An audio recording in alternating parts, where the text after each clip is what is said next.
This is question 9. You are going to find the rate of the methane molecules without using the calculator in part A.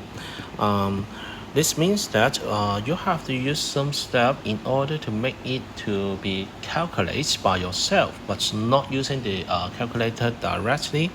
So when you set the formula, you can see that we have two terms. One is in the order of -23 and the other is -24.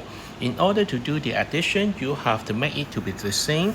So here is the skill. I can see some of you don't know how to do this.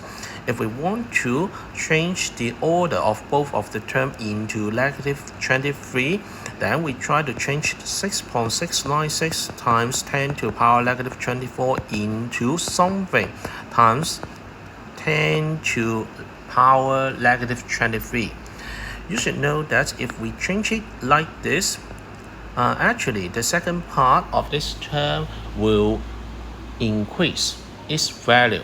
And in the same time, if you want to remain the same value, you have to change the first part to become smaller.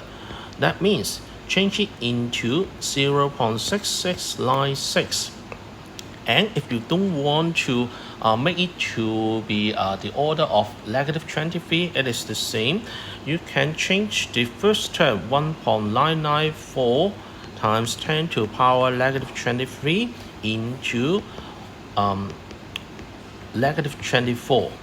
But it is the same. If you want to do this, you make the order become smaller, then you have to do what? You have to make the first part of the digit will become larger. That means it will become 19.94 times 10 to the power -24.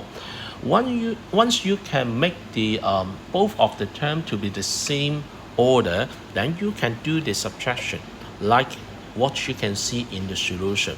And of course, you have to bear in mind that what is the meaning of the scientific notation.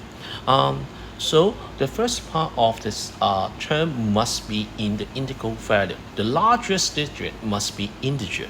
Okay, so some of you have made the answer 26.636 times 10 to the power -24. You have to make the decimal, which is after 2, in order to get the final answer. So if you want to make it like this, you decrease the value of the first part. That means you are going to make the second part become larger, and it will become -23. And that is the answer for part A.